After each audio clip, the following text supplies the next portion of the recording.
A las personas que nos ven allí a través del internet, le damos la bienvenida una vez más. Gracias por estar en contacto con nosotros y bienvenido a otra enseñanza más de Entre Páginas de la Biblia. El creyente que se aleja del Señor, The Believer That Walks Away from the Lord, es el título de la enseñanza en el día de hoy. Y vamos a ver la experiencia, qué es lo que sucede en la vida de las personas que se alejan del Señor.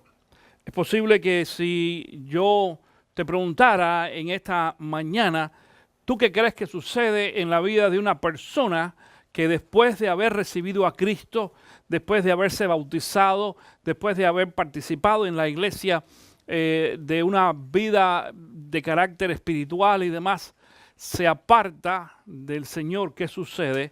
Es posible que algunos de ustedes me den diferentes respuestas. Ahora, si tu tradición o tu perfil es de carácter, por ejemplo, pentecostal, me vas a decir, esa persona pierde la salvación y cuando se muera se va a ir al infierno. Es lo que algunos creen. Nosotros no creemos eso. Es decir, no en una generalidad. Atención, no en una generalidad. No quiere decir que estemos totalmente en contra de esa respuesta, porque la voy a explicar en esta mañana, pero no en una generalidad. No todo el mundo que se aparta del Señor se va al infierno. Número uno. Número dos, nosotros tampoco creemos en la pérdida de la salvación. Lo hemos explicado aquí. Ese es un tema que vamos a tratar en otras ocasiones, pero la palabra no nos da a nosotros base suficiente para creer, pensar o enseñar que la salvación se pierde. La salvación, ese no es el tema que nosotros, es decir, no es algo que nosotros compartimos. De todas maneras, en el día de hoy yo quiero compartir contigo un texto acerca de este tema en Gálatas capítulo 1, donde tú vas a poder buscar ahí en tu Biblia, en las hojitas también está. Quiero decirte que en la guía de estudio, en el día de hoy está el texto en español y está en inglés, y también la oportunidad de llenar tus espacios en blanco, tanto en inglés como en español. Por la extensión del material escrito y el poco espacio y tiempo también, hemos hecho algo, he puesto los puntos, son 4 puntos diferentes de que tú puedes allí llenar tu espacio en blanco, pero entonces en la parte de abajo te estoy poniendo las citas bíblicas. Yo voy a usar algunas citas bíblicas hoy. No va a aparecer el texto en la pantalla, ni va a aparecer la cita, solamente está ahí. Yo lo voy a leer, en la pantalla solamente te va a aparecer entonces los puntos que tú vas a poder ir escribiendo para que llenes tu espacio en blanco, tanto en inglés como en español. Gálatas capítulo 1, comenzando en el versículo 6 hasta el versículo 12, dice entonces lo siguiente. Me asombra que tan pronto estén dejando ustedes a quien los llamó por la gracia de Cristo para pasarse a otro evangelio. No es que haya otro evangelio, sino que ciertos individuos están sembrando confusión entre ustedes y quieren tergiversar el evangelio de Cristo. Pero aun si alguno de nosotros o ángeles del cielo les predica un evangelio distinto del que hemos predicado, que caiga bajo maldición. Como ya lo hemos dicho, ahora lo repito, si alguien les anda predicando un evangelio distinto del que recibieron, que caiga bajo maldición. ¿Qué busco con esto? ¿Ganarme la aprobación humana o la de Dios? ¿Piensan que procuro agradar a los demás? Si yo buscara agradar a otros, no sería siervo de Cristo. Quiero que sepan, hermanos, que el evangelio que yo predico no es invención humana. No lo recibí ni lo aprendí de ningún ser humano, sino me llegó por revelación de Jesucristo. El propósito principal de la iglesia cristiana es predicar el evangelio de Cristo. Y esa es nuestra responsabilidad. Y esa es mi responsabilidad cada semana desde aquí, desde el púlpito, predicar el Evangelio de Cristo Jesús. Ahora, en este texto bíblico, comenzando en el versículo 6, la expresión de Pablo de preocupación es que dice que él estaba asombrado de lo pronto que algunos de estos hermanos habían dejado el Evangelio de Cristo Jesús. No dice para irse en realidad con otro evangelio, porque no hay otro según evangelio. El problema es que dice allí que algunos estaban tratando, nuevos líderes o pastores o maestros, estaban tratando o venían enseñando un evangelio distorsionado. En muchas ocasiones y en algunas iglesias, escucha esto, desafortunadamente en algunas iglesias se predica un evangelio distorsionado. Es posible que hace algunos años atrás nosotros no tuviéramos que hacer tanto énfasis como lo tenemos que hacer en estos tiempos. Pero en estos tiempos hay muchas iglesias que ni aún predican el Evangelio de Cristo Jesús. No hablan de Cristo, no hablan de la cruz, no hablan del arrepentimiento, no hablan del pecado, no hablan de la transformación. En muchas iglesias todo lo que hablan es de temas de carácter material, vestido o con etiqueta de bendición. Pero todo lo que se está tratando de enfocar es simplemente lo material, el beneficio material que nosotros los cristianos pudiéramos obtener, o cómo Dios te quiere bendecir a ti, supuestamente, y otras cosas más. Todo esto parece ser un evangelio cristiano, espiritual, entre comillas religioso, pero no lo es. Ahora, hay otra forma también en la cual algunas personas se apartan del evangelio. ¿Y sabes cómo es? Yéndose a otras iglesias también.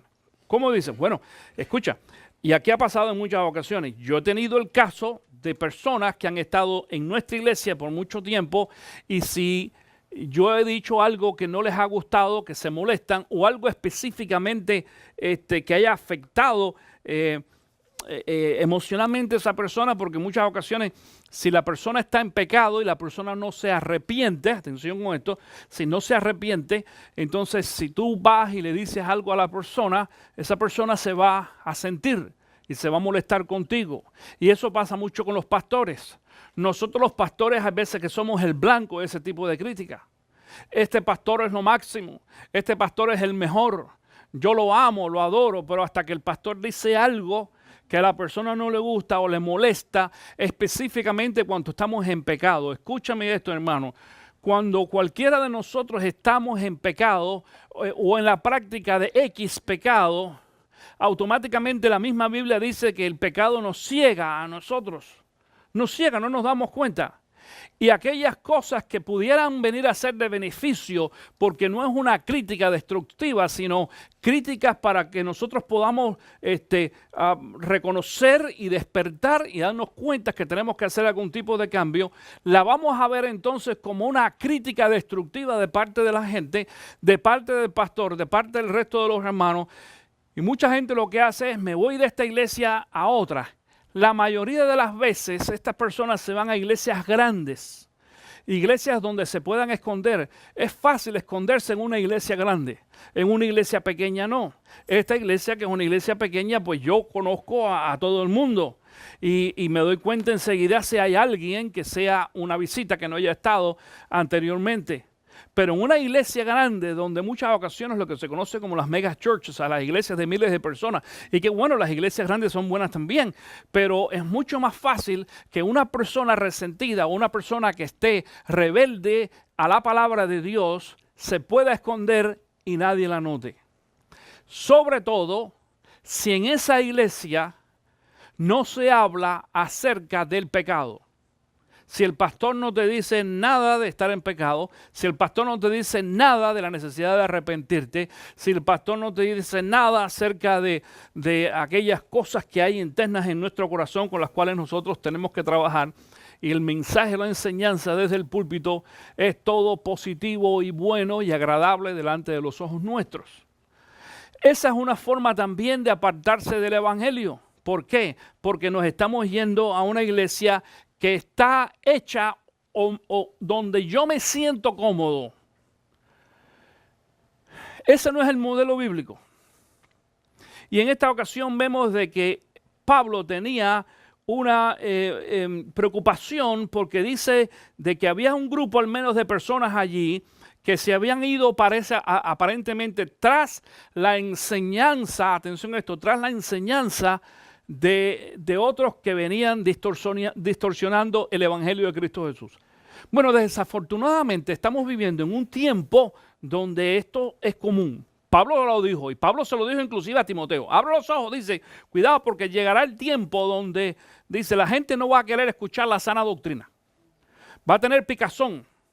Dice la palabra picazón de oído. Picazón de oído quiere decir, bueno, quieren escuchar lo que ellos quieren escuchar y el que venga y le rasque el oído, en inglés se llama entretener el oído.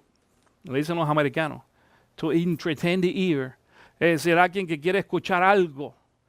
Y no es que quiere escuchar lo que tiene que escuchar, sino quiere escuchar algo específicamente. Y si tú vienes y se lo dices, tú eres la persona ideal o buena o perfecta, y a esa es la que van a seguir. Ahora, en esta mañana, basado en esto y esta preocupación de Pablo, nos vamos a dar cuenta también y vamos a ver de qué forma algunas personas en este caminar equivocado se extravían y algunos de ellos inclusive llegan a separarse completamente del Evangelio. Esta semana yo estuve conversando con una persona que me preguntó acerca de una familia que venía a esta iglesia hace ya algunos años atrás. Y yo le dije, no, esa familia pues hace ya varios años ellos se fueron de la iglesia.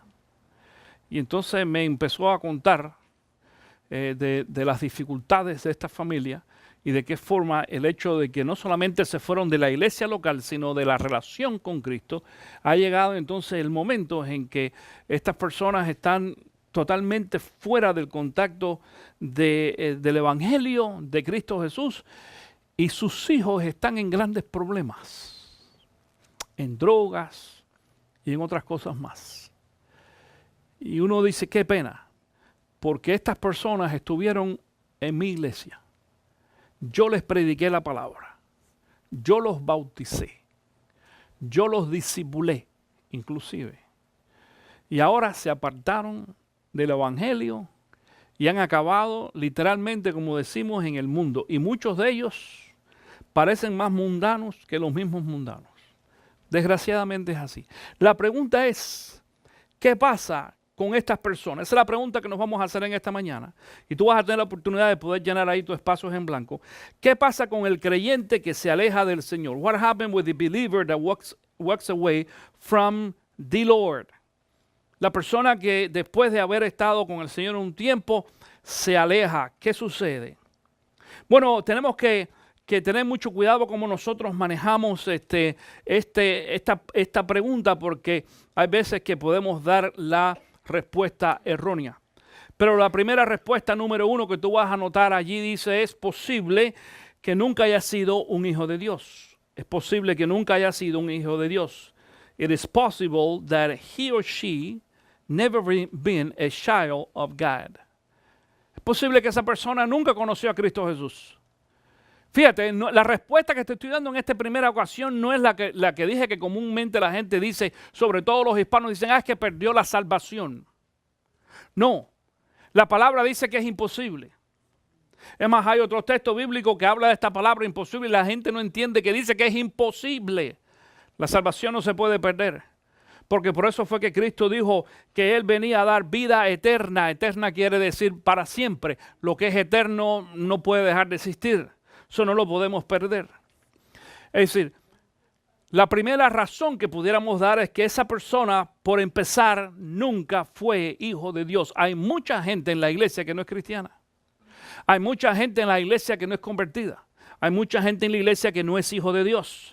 Mira lo que dice Mateo capítulo 7, versículo del 21 al 23. Dice, todo el que me dice Señor, Señor, estará, dice, no todo el que me dice Señor, Señor, entrará en el reino de los cielos, sino solo el que hace la voluntad de mi Padre que está en el cielo. Muchos me dirán en aquel día, Señor, Señor, no profetizamos en tu nombre, y en tu nombre expulsamos demonios e hicimos muchos milagros. entonces les diré claramente, jamás los conocí. Aléjense de mí, hacedores de maldad. Atención con esto. En este versículo es Jesús el que está explicando qué es lo que va a suceder el día de su segunda venida. Cuando Él venga por segunda vez y muchos cristianos aparentemente le digan al Señor, Señor. Y Él le dijo, mira lo que dice aquí. Fíjate la respuesta. Dice aquí, entonces les diré claramente, jamás los conocí. No dice este texto bíblico, y puedes buscarlo en cualquiera de las ediciones bíblicas, no dice este texto bíblico, yo no los conozco a ustedes ahora. Dice allí jamás, jamás quiere decir nunca los conocí, nunca. Es decir, que en la iglesia va a haber personas que van a tener la apariencia de cristianos y van a hacer cosas que otros cristianos hacen, pero nunca van a conocer a Cristo, porque si Cristo no los conoce a ellos, es porque ellos tampoco conocieron a Cristo Jesús. Escucharon hablar de Cristo, pero no conocieron a Cristo Jesús. Hablando, por ejemplo, el sembrador, la parábola del sembrador, en Mateo capítulo 4, dice, comenzando en el versículo 16, esto es lo que dice el Señor, otros son como los sembrados en terreno pedregoso. Cuando oyen la palabra, enseguida la reciben con alegría, pero como no tienen raíz, duran poco tiempo. Cuando surgen problemas y persecución a causa de la palabra, enseguida se apartan de ella. Es decir, el mismo Señor aún en esa parábola del sembrador enseñó de que hay personas, y te acuerdas que eso quiere decir de que hay 4 tipos de corazones. El último fue el de tierra fértil, donde cayó la semilla y prendió. Esa es una persona que sigue al Señor y que es salva. Pero hay gente que va a la iglesia y escucha. Hay algunos que van por el beneficio. Hay algunos que van porque les cae bien la gente. Hay otros que van porque por lo menos hay un lugar donde podemos ir el domingo y no me van a cobrar nada. Y a la hora de pasar la ofrenda, pues no doy nada de todas maneras. Y bueno, y me sale bien barato salir a pasear el domingo por la mañana en algún lado. Eso es lo que piensa mucha gente. Y otros que piensan de que son creyentes, que son muy espirituales, pero en realidad no conocen al Señor. Ahora, quiero decir esto. No porque algunos no son hijos de Dios, no son creyentes, nunca lo fueron. Y yo quiero, y déjame decirte también esto, en relación con el perder la salvación. Yo no sé por qué alguna gente duda más de Cristo que de la gente. Cuando yo digo que la salvación se pierde, yo estoy dudando de Jesús. Cuando yo digo de que algunos no son hijos de Dios, yo estoy dudando de la gente, no de Jesús. ¿Por qué? Porque la salvación de Jesús es una salvación divina, es perfecta. Viene del cielo. Por eso es que no se puede perder. El problema aquí no es Jesús y su mensaje. El problema no es Jesús y su evangelio. El problema somos nosotros. Nosotros que no queremos escuchar o no queremos seguir las aprendencias o enseñanzas del Señor. Pero entonces, ya ese es el primer punto. Pero ¿qué pasa entonces, pastor, si la persona sí es hijo de Dios? Entonces eso es lo que tú vas a escribir ahora ahí en el punto número 2. Si es un hijo de Dios, pasará por la disciplina. Si es un hijo de Dios, pasará por la disciplina. If he or she is a child of God, he or she will go through discipline. Si tú eres hijo de Dios y te has apartado del Señor, te has apartado del Evangelio, te has apartado de la fe, vas a tener que pasar entonces por la disciplina de Dios. Esta es la enseñanza bíblica, mi querido hermano. Es más, fíjate esto. Nosotros los padres aprendemos a hacer o aplicar disciplina en nuestros hijos por la misma disciplina que Dios aplica en cada uno de nosotros. Esto es un modelo bíblico, esto es un principio. Dice el libro de Hebreos capítulo 12, versículo 6, porque el Señor disciplina a los que ama y azota a todo el que recibe como hijo. ¡Auch! Y yo quiero que sepas esto. A todo el que recibe como hijo, es decir, ninguno de nosotros éramos antes hijos de Dios. Éramos criaturas de Dios. Pero venimos a ser hijos de Dios a través de lo que se llama la adopción. Y esa adopción es a través de Cristo. Cristo paga por nuestro pecado en la cruz del Calvario y nosotros venimos entonces a ser hijos de Dios por adopción.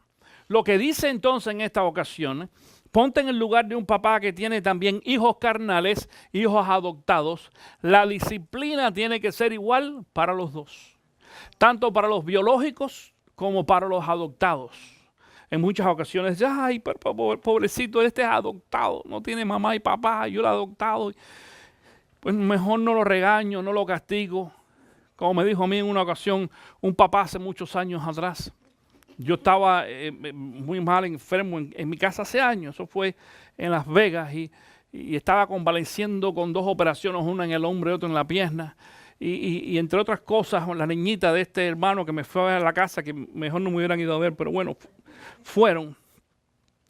Y de pronto ella saca de una bolsita que traía un marcador de esos negros para escribir en pizarras. Y mi casa tenía wallpaper, papel en la pared. Y empezó a escribir en todas las paredes. Y yo voy para allá y le quito a la niña aquel marcador. Y la niña empezó a llorar. Y este hombre venía y dice, pastor, usted me ha traumado a la niña. Así me dijo él. Digo, no, el que está traumado eres tú. Que nunca has disciplinado a tu hija y las paredes no se pintan. Porque la casa de él, toda la casa estaba pintada. Y la niña podía hacer en aquella casa lo que quería hacer. Bueno, esa niña ahora, no voy a decir su nombre, esa niña ahora es una ganguera, pero tremenda, en drogas, toda tatuada. Me estuvieron enseñando fotos de la niña ahora que hace poco que estuve en Las Vegas, que me quedé asombrado. Porque este papá no supo disciplinar a su hija. Pero la disciplina, atención a esto, mi querido hermano, la disciplina de Dios para nosotros, dice aquí que tiene 2 cosas, ¿ok? Dice, porque el Señor disciplina a los que ama, y la disciplina no es golpe, atención con esto. La disciplina es enseñanza, es enseñar una disciplina, un modelo. Pero para los que no se portan bien, dice entonces allí, y azota a todo el que recibe como hijo. Ahora, aquellos de ustedes que tienen más de un hijo, saben que los hijos son diferentes. Y generalmente un hijo, es decir, para que tiene más de uno, 2 o 3 hijos, los hijos siempre unos son más nobles que otros. Cuando tú solamente tienes un hijo, pues no vas a saber mucho la diferencia. Pero aquellos que tienen 2 o 3 hijos, sí.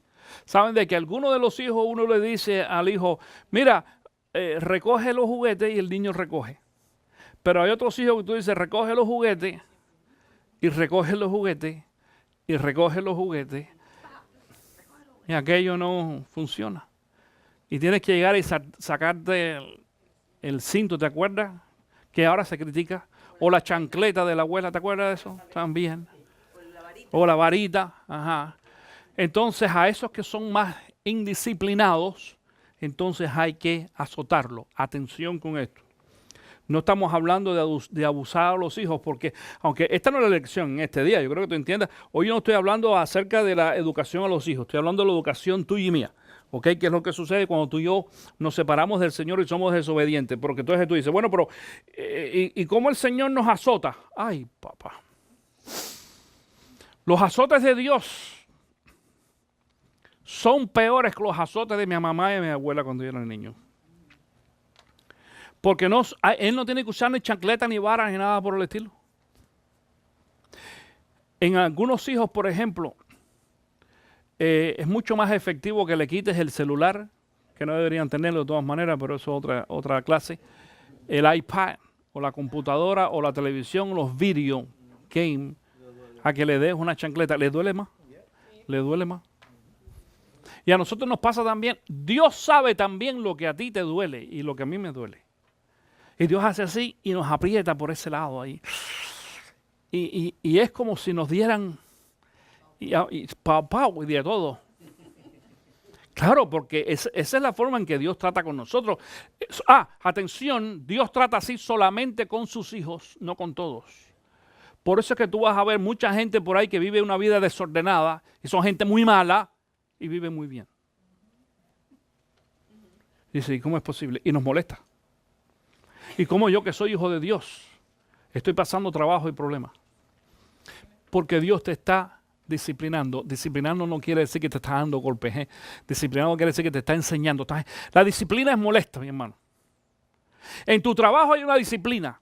Por ejemplo, si tú trabajas y tienes que llegar a las 7 o las 8 de la mañana, esa es una disciplina.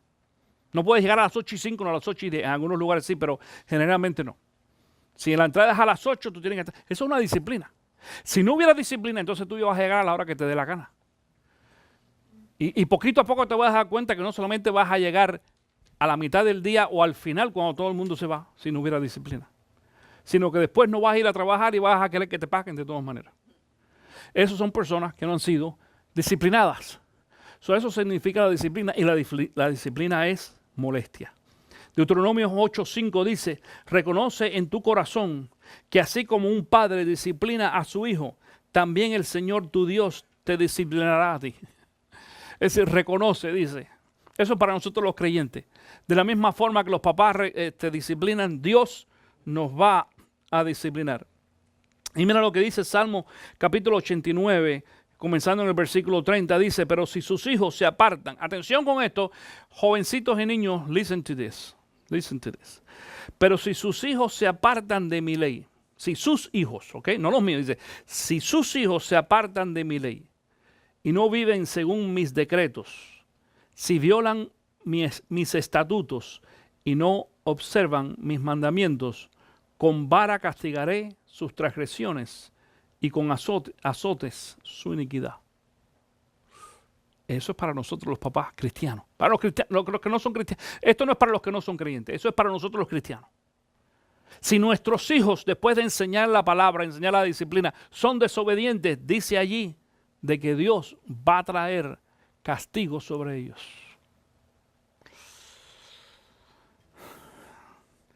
¿Entiendes que cuando leemos algunos de estos versículos, alguna gente dice, no, esta iglesia no es la que yo ando buscando, a mí no, esta iglesia no me gusta, mejor me voy a otra?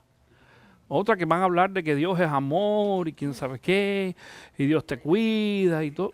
Pero eso de que me van a disciplinar, si mi abuela y mi papá y mi mamá, toda mi familia lleva orando por mí 40 años y yo sigo siendo el mismo, porque a mí nadie me cambia. Tú has escuchado eso, ¿verdad?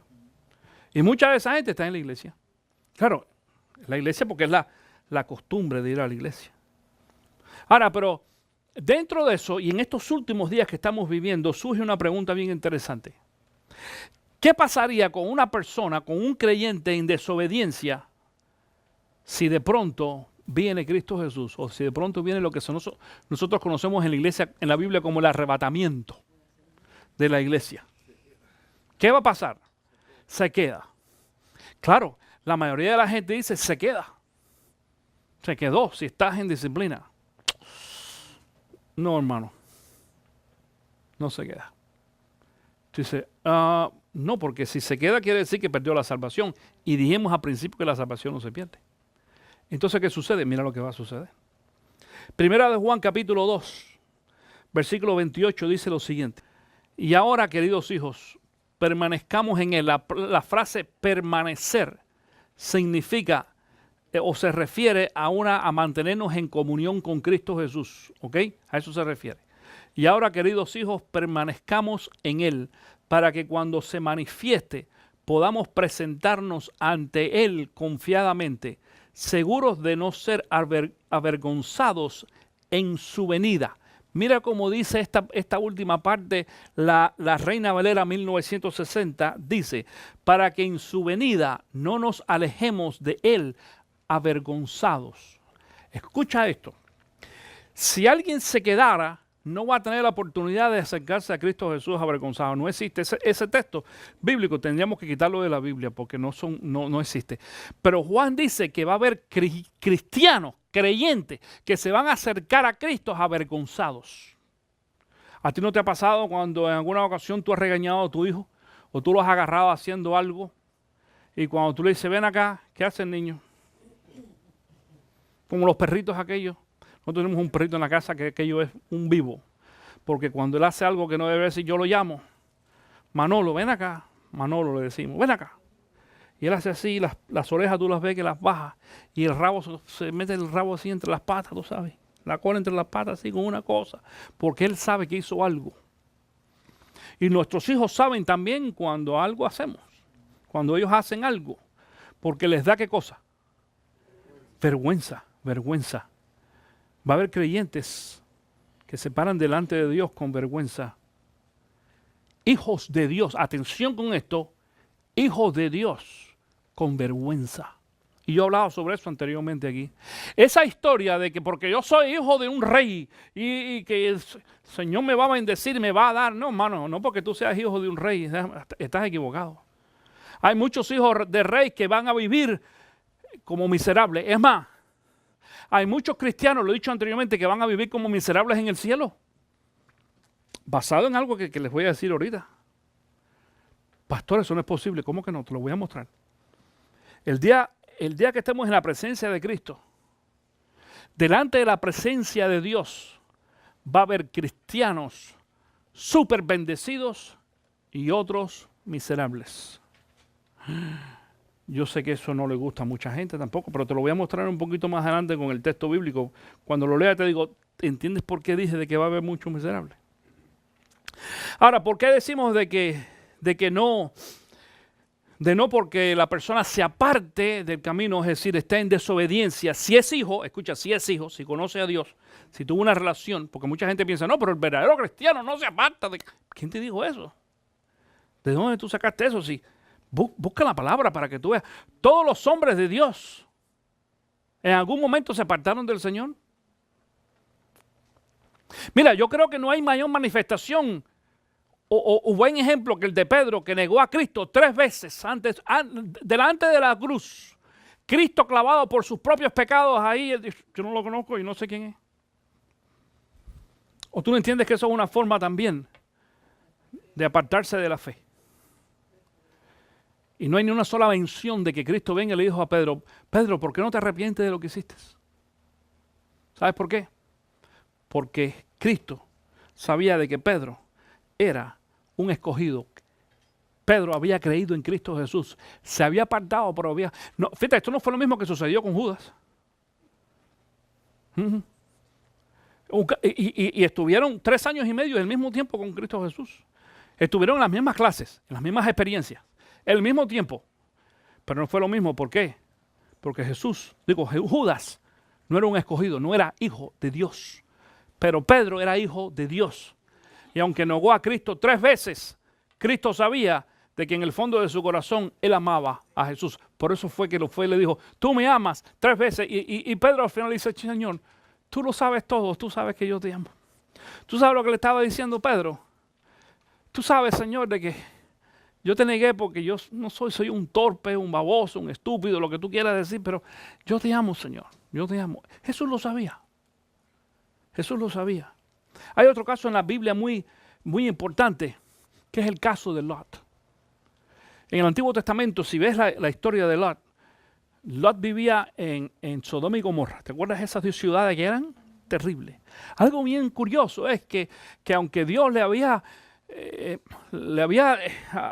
dejado saber a Lot que aquella ciudad no iba de acuerdo a su relación con Dios, a él le gustaba, a él le encantaba vivir allí, él quería vivir allí, en Sodoma y Gomorra.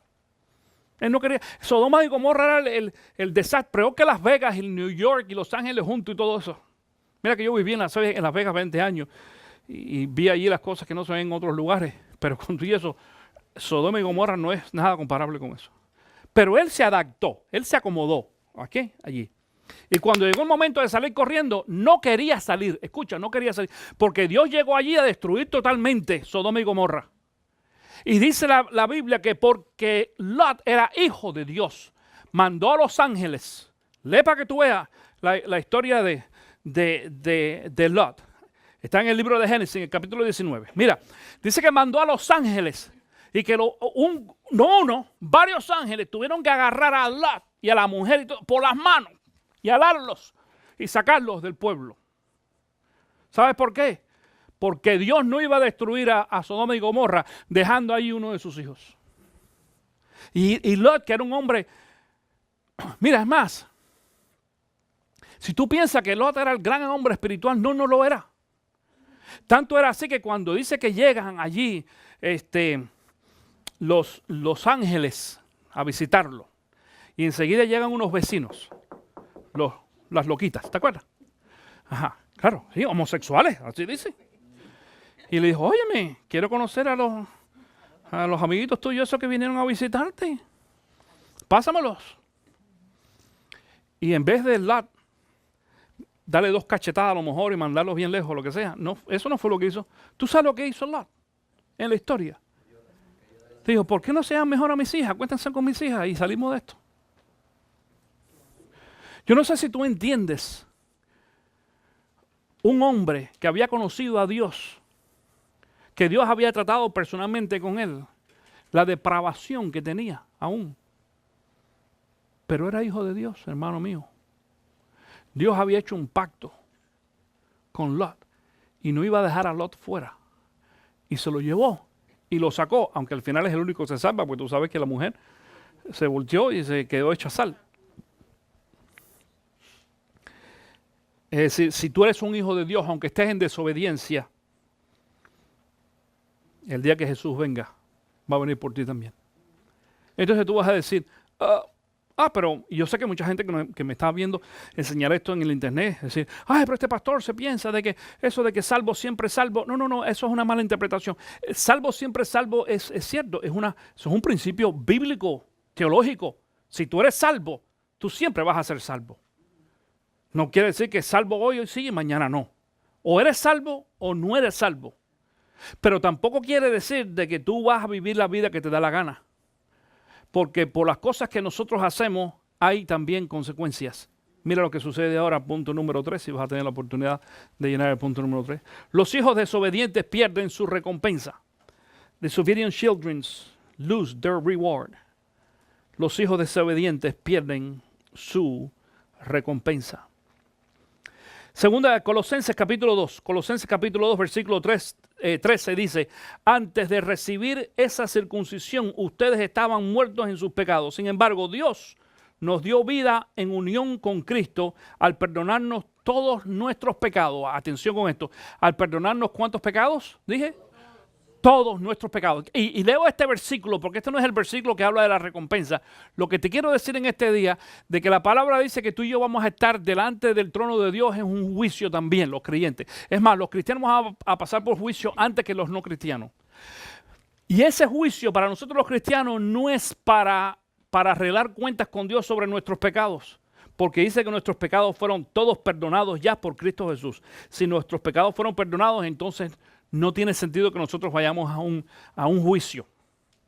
Pero si vamos a ir a un juicio, y ahora vamos a hablar de eso en un segundito. Romanos capítulo 5, versículo 9 dice, y ahora que hemos sido justificados por su sangre, con cuánta más razón por medio de él seremos salvos del castigo de Dios. Es decir, mi querido hermano, tú y yo ya hemos sido perdonados de nuestros pecados. Pero entonces dice 2 Corintios capítulo 5, versículo 10, que vamos a tener que participar y estar delante del trono de Cristo Jesús.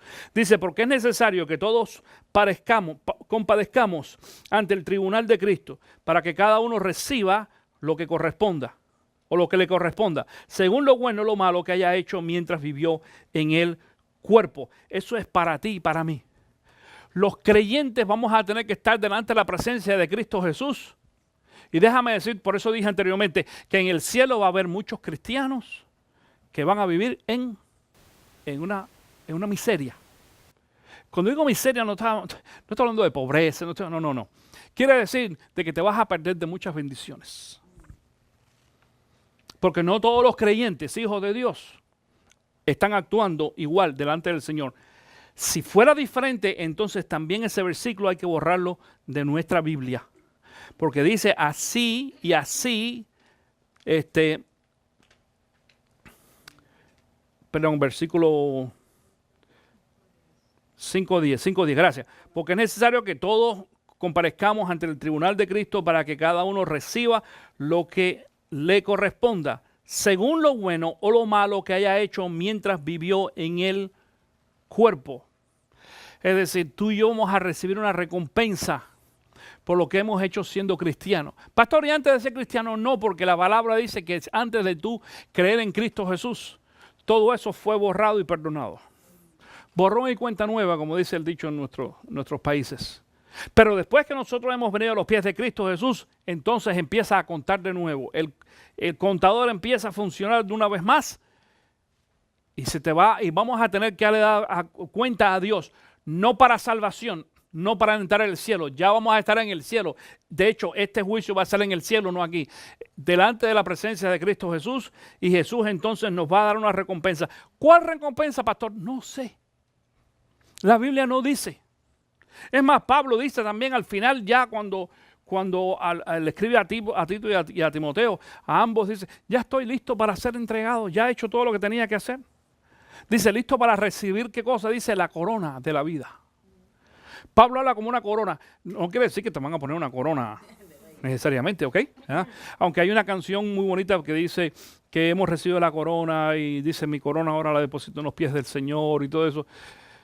Pero eso es un lenguaje figurado que Pablo está usando, la corona de la vida, que el Señor nos va, porque, atención, porque equivocadamente, teológicamente, hay muchos predicadores que cogen ese versículo y dicen, te das cuenta que nosotros somos rey y Dios nos va a coronar.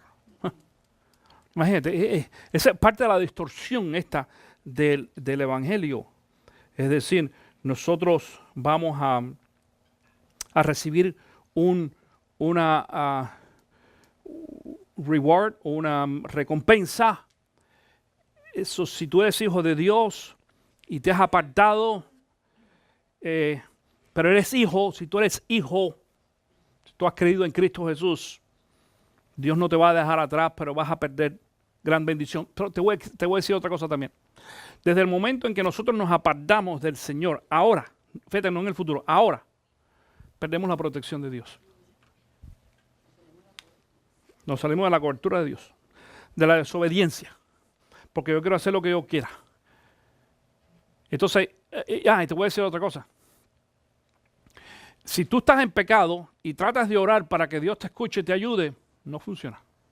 Porque la palabra dice que el Señor no escucha la oración del impío o del inicuo. Cuidado. Tenemos que estar en una buena relación con Dios para poder entonces venir al Señor y orar.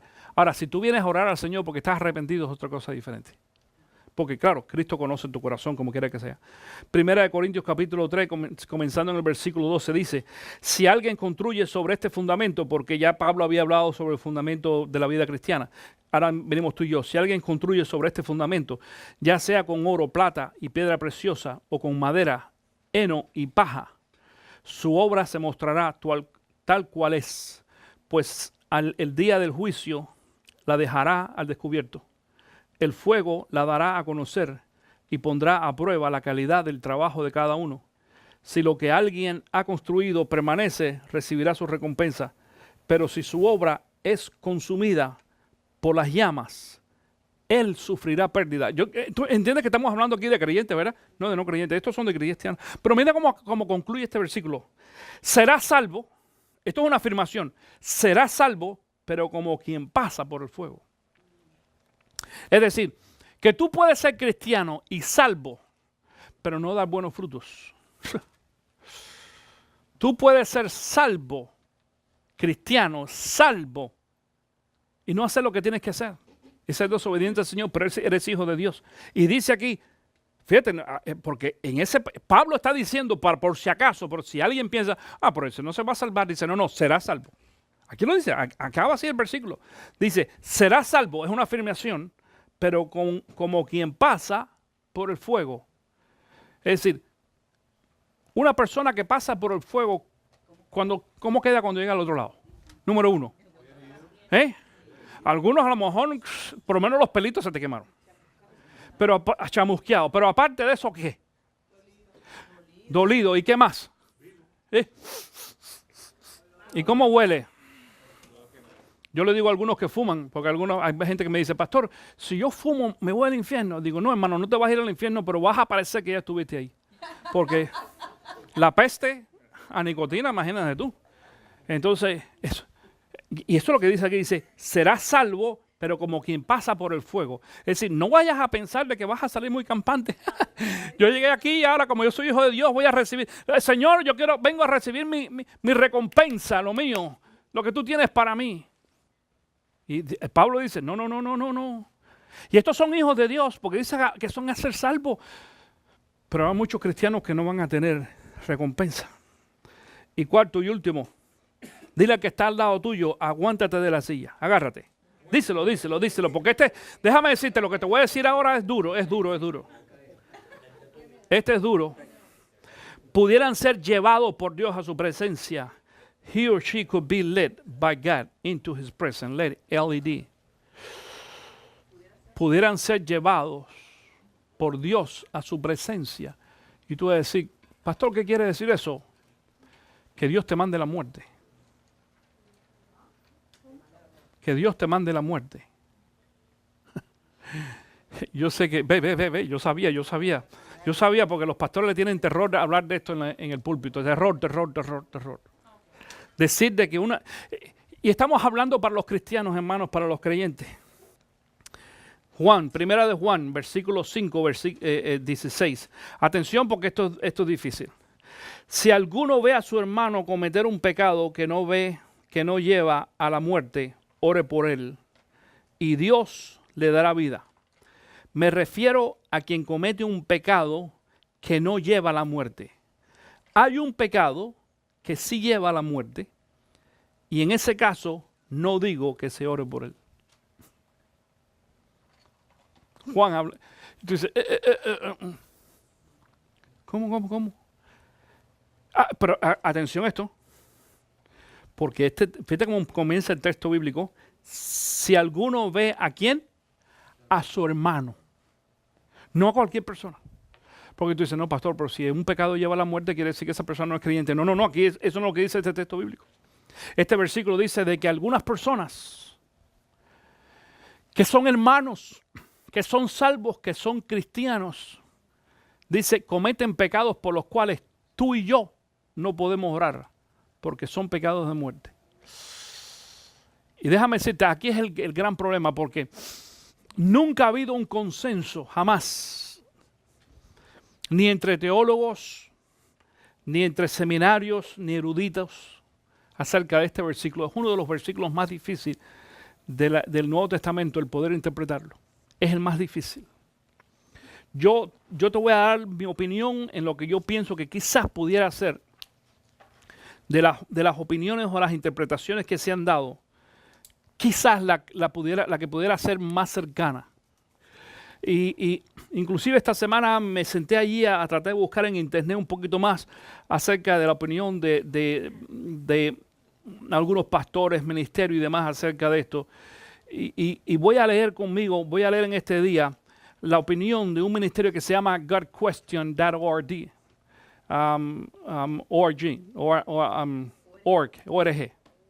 org. Tony, yo sé que a veces que busca algunas cosas allí en esa página. Y dice así, voy a citar, principio de la cita. El pecado de muerte es un pecado deliberado, consciente, continuo y falto de arrepentimiento. Dios en su gracia permite que sus hijos pequen sin castigarlos de inmediato. Sin embargo, llega un punto cuando Dios ya no puede permitir que un creyente continúe pecando sin arrepentirse. Cuando se alcanza este punto, algunas veces Dios decide castigar a un cristiano aún al punto de quitarle la vida. Fin de la cita. Y tú dices, pastor, eso está duro, sí. Quizás no lo entendamos, pero por el amor que Dios le tiene a algunos de sus hijos desobedientes, pero son hijos, se los lleva antes que la situación sea peor. Esta semana pensaba yo en alguien que conocí, miembro de una familia, que murió. Y pienso de que esa persona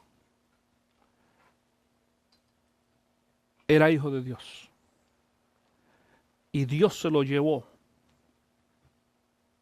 antes que la situación se pusiera peor en la vida de esa persona. Yo pensaba esto esa semana. Pudieran haber otros casos, pero este específico, porque yo tuve la oportunidad de ministrar a esa familia. Y en muchas ocasiones, inclusive, he dudado de la salvación del resto de los miembros de la familia. Pero pocas veces he dudado de la salvación de este miembro de la familia el cual Dios se llevó. Y yo sé que esto, quizás para algunos de ustedes digan, pero pastor, voy a concluir con otro versículo que nosotros leemos aquí de vez en cuando y la gente no le presta atención. Primera de Corintios 11, capítulo 11, comenzando en el versículo 28, dice así Pablo. Pablo está hablando ahora, atención con esto, porque Pablo está hablando acerca de la, de la Santa Cena. Dice, así que cada uno debe examinarse a sí mismo antes de comer el pan y beber de la copa. Porque el que come y bebe sin discernir el cuerpo, come y bebe su propia condena. Por eso hay entre ustedes muchos débiles y enfermos, e incluso varios han muerto.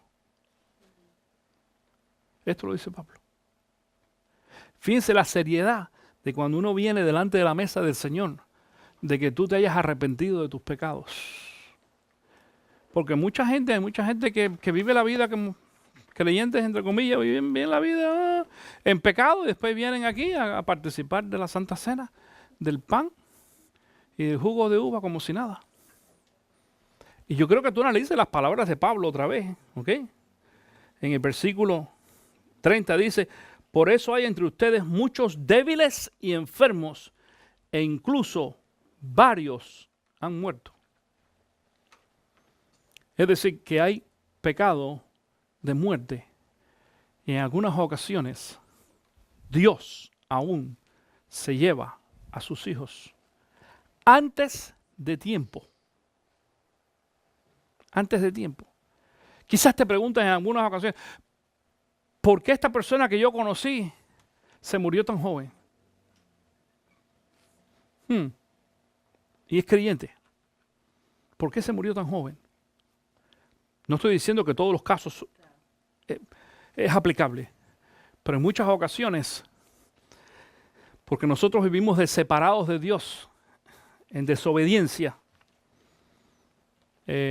Dios decide entonces que esa persona no esté más en este mundo y se vaya a su presencia. Y yo sé que es difícil. Mi querido hermano, conclusión. El Señor nos salvó para que nosotros tuviéramos una relación íntima con Él. El Señor nos salvó para que nosotros disfrutáramos de una vida de bendición y de protección y de cuidado. Pero dice el Señor en el libro allí de Juan, dice que permanezcamos, necesitamos permanecer pegados, unidos al Señor. Y así vamos a dar también buenos frutos. Si tú nunca has experimentado esto, es decir, el separarte de los caminos del Señor, yo te animo a que nunca lo hagas. Algunos de ustedes quizás han experimentado separarse de los caminos del Señor anteriormente y saben que la experiencia no es nada agradable. Ustedes lo saben. Y si alguien en esta mañana, aunque esté aquí, está apartado del Señor, porque déjame decirte una cosa, ir a la iglesia no quiere decir que estemos caminando necesariamente con el Señor. Yo recuerdo mis años aquellos de teenagers, entre los 16 y 18 más o menos, un tiempito ahí donde yo iba a la iglesia todos los domingos, y yo no estaba caminando con el Señor. Y yo iba a la iglesia, y yo me sentaba allí, escuchaba lo que el pastor decía, me entraba por un oído y me salía por el otro. Pero durante la semana hacía las cosas que quizás otros que no eran cristianos no hacían. Y así es. Pero Dios trajo disciplina a mi vida. Y Dios trajo corrección. Y la disciplina y la corrección no es agradable, no se siente sabroso. De hecho, nosotros tenemos la tendencia a rechazar la disciplina de Dios. Pero gracias a Dios que Dios trajo disciplina a mi vida. Y yo aprendí la lección. Y la sigo aprendiendo porque en algunos aspectos todavía Dios me sigue disciplinando. ¿Entiendes? ¿Sabes para qué Dios me disciplina? Precisamente para que yo no me aparte. Y tú vas a decir, bueno, pastor, pero tú no te puedes apartar porque tú eres pastor. ¿Y qué tiene que ver eso? Sí, hay muchos pastores que se apartan también. Y hay algunos pastores que dejan de ser pastor inclusive. Y viven vidas desorganizadas que no honran a Dios. Eso no tiene que ver.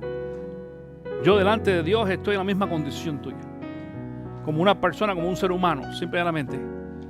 Y Dios también, yo también voy a tener que darle cuenta a Dios por lo que he hecho o por lo que no he hecho o por lo que voy a hacer o lo que no voy a hacer. Y que Dios nos libre a cada uno de nosotros, que nosotros nos apartemos del Evangelio de Cristo Jesús.